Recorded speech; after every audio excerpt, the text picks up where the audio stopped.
I've had a few unexplainable experiences, but this one is the first I can remember.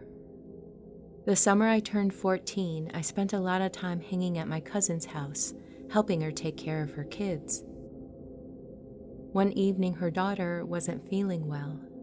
A friend and I accompanied my cousin as she took her sick daughter to the ER to be checked out. Because it was after hours, we entered through the back of the hospital, which I had never done before. Now, I have no sense of direction when I'm in a large building, even to this day, let alone going in a different way than I'm familiar with. While waiting, my friend and I decided to go find a vending machine, which was on another floor. We took the elevator, but couldn't find the vending machine. Nobody was around and we didn't want to get lost, so we got back in the elevator. We got confused as to what floor we were on and ended up going to every floor but the basement, but nothing looked right. We ended up on the 3rd floor, but when I stepped out, the hall was dark and I knew I was definitely in the wrong place. I jumped back in the elevator and decided the ground floor must have been what we wanted after all, even though it hadn't looked right.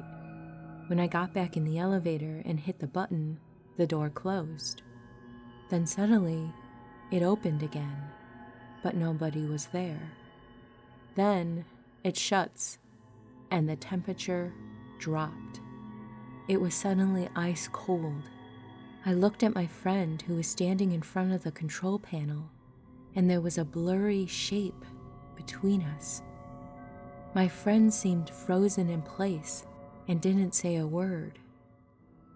The elevator arrived at the ground floor, and I jumped out.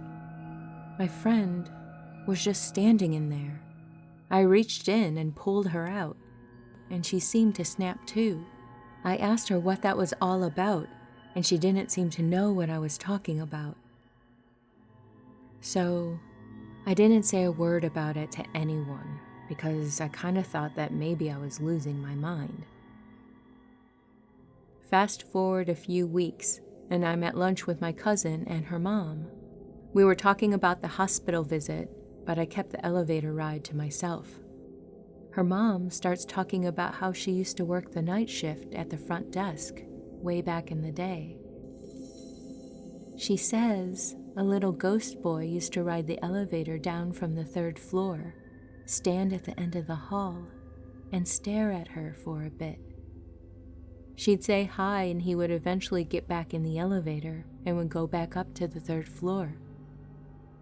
She went on to tell a little history of how the 3rd floor was the tuberculosis ward, way back when that was rampant, and people would leave their family members there until they passed, and then they were cremated on site.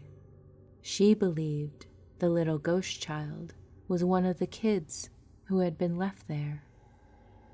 It was then that I told her what had happened to me and my friend. She was convinced it was the same boy. The hospital was later shut down, and another was built. But before it was, I did a job shadow the next year in high school with a social worker at the hospital. With him, we took the stairs. He said to never take the elevators. The doctors would tell you because the stairs were healthier, but that's not the real reason. I was very much thankful to take the stairs, but when I asked him the reason, he wouldn't say.